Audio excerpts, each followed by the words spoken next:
నమస్తే అండి. నేను అపరాజిత 19. నేను మీకు భరద్వాజ మహాముని ఆశ్రమము చూపించి భరద్వాజ మహాముని గురించి వివరిస్తాను. భరద్వాజ మహాముని ఆశ్రమము ఉత్తరప్రదేశ్లోని ప్రయాగ్రాజ్లో ఉంది. దేవగురువు అయిన బృహస్పతి కుమారుడు భరద్వాజ మహర్షి. పాండవులకు కౌరవులకు గురువైన ద్రోణాచార్యులకు తండ్రి. ఈ ఆశ్రమంలో ప్రతిరోజు ఎన్నో యాగాలు జరిగినందువలన ప్రయాగకు అంత విశిష్టత ఏర్పడినది. వనవాస సమయంలో శ్రీరామచంద్రమూర్తి సీతా లక్ష్మణ సమేతంగా ఈ భరద్వాజ ఆశ్రమమును సందర్శించినారట. అప్పుడు మహర్షి రాముల వారిని విందు భోజనం చేయవలసినదిగా కోరినారట. రాముల వారు వద్దు అని చెప్పటానికి మొహమాట పడుతుండగా మహర్షి గమనించి, రామ, ఈ ఆశ్రమవాసి ఏమి విందు ఏర్పాటు చేస్తాడు అని అనుకుంటున్నారా అని ఆయనకు పంచభక్ష పరమాన్నాలతో విందు భోజనం ఏర్పాటు చేసినారట.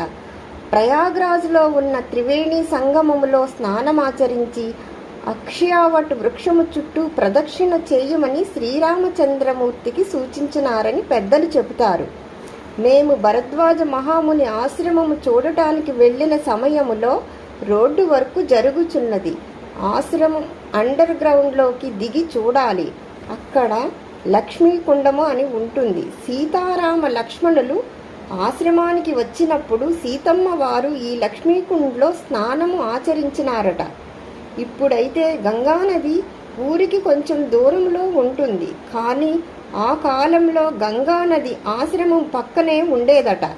మధ్యయుగములో తవ్వకాలు జరిపినప్పుడు అనేక విగ్రహాలు బయటపడినవట. వాటిని ఆ గృహలో ప్రతిష్ఠించారు. ఇది ఎంతో మంది వేద విద్యను అభ్యసించిన పరమ పవిత్రమైన ప్రదేశము. ఎంతో మంది ఈ గురుకులంలో ఉండి విద్యలను అభ్యసించినారట. సప్త ఋషుల విగ్రహాలు ప్రతిష్ఠించబడి ఉన్నాయి. సప్త ఋషులు పేర్లు: అత్రి, భరద్వాజుడు, గౌతముడు, జమదగ్ని, కశ్యపుడు, వశిష్ఠుడు, విశ్వామిత్రుడు. సప్త ఋషులు అంటే 7 గొప్ప ఋషులు అని అర్థము. వీరు సనాతన హిందూ మతంలో ఎంతో ప్రాముఖ్యత కలిగిన వారు. వీరు వేదాలను రచించటంలో ఎంతో ప్రధాన పాత్ర వహించారు. అలాగే దుర్గామాత విగ్రహము, అనసూయామాత విగ్రహం కూడా ఉంటుంది. ప్రతి విగ్రహం ముందు డిబ్బీ పెట్టబడి ఉండి డబ్బులు వేయమని అడుగుతూ కొంతమంది లేడీసు, జెంట్స్ అక్కడ ఉంటారు.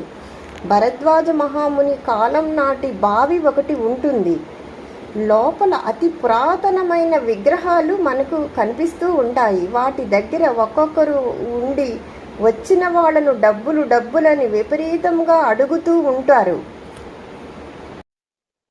ఒక శివలింగము ఉంటుంది. దాని ప్రక్కన భరద్వాజ మహాముని విగ్రహం ఉంటుంది. పూజలు అవి జరుగుతూ ఉంటాయి.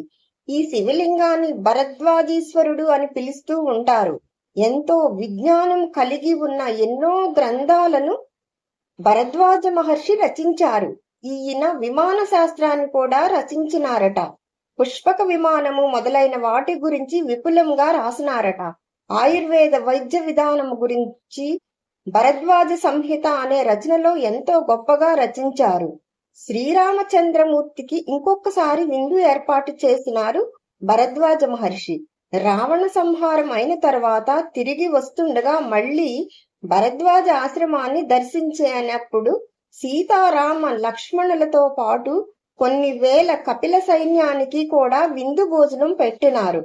భరద్వాజ మహాముని వరుణ మంత్రం జపించి అన్ని వేల మందికి విందు ఏర్పాటు చేయగలిగినారు. శ్రీరామచంద్రమూర్తిని భరద్వాజ మహర్షి ఏమైనా వరము అడగమని చెప్పగా శ్రీరామచంద్రమూర్తి అయోధ్య నగరము చుట్టూ 3 యోజనాల వరకు పచ్చని చెట్లతో కళకళలాడుతూ ఎప్పుడూ ఉండాలని వరము ఇవ్వమని కోరుకున్నారట. శ్రీరామచంద్రమూర్తి ఎప్పుడూ రాజ్యములోని ప్రజలు శ్రేయస్సు కోరుకుని పరిపాలన చేసినారు. అందుకే రామరాజ్యం అని ఈ రోజుకి చెప్పుకొనుచున్నాము. మళ్ళీ ఆ రామరాజ్యం వస్తే ఎంత బాగుంటుందో. భరద్వాజ మహర్షి పేరు మీద ఒక గోత్రము కూడా ఉంది. అది ఏ భరద్వాజ గోత్రము. భరద్వాజ మహర్షికి మన ఆంధ్రప్రదేశ్ కి కూడా మంచి అనుబంధం ఉంది.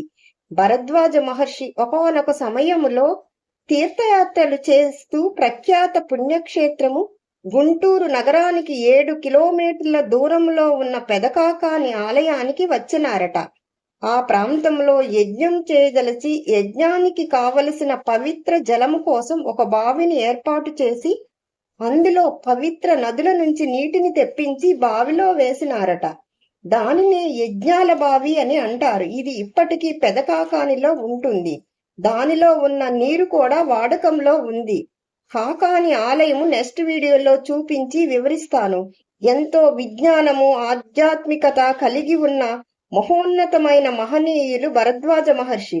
ప్రయాగ్రాజ్ కనుక వెళితే ఒకసారి ఆయన నివసించిన భరద్వాజ ఆశ్రమములో కాలు మోపిరండి. పరమ పవిత్రమైన ప్రదేశము. ఓం నమః శివాయ. నా వీడియోస్ కనుక నచ్చితే సబ్స్క్రైబ్ చేసి కామెంట్ చేసి షేర్ చేయండి.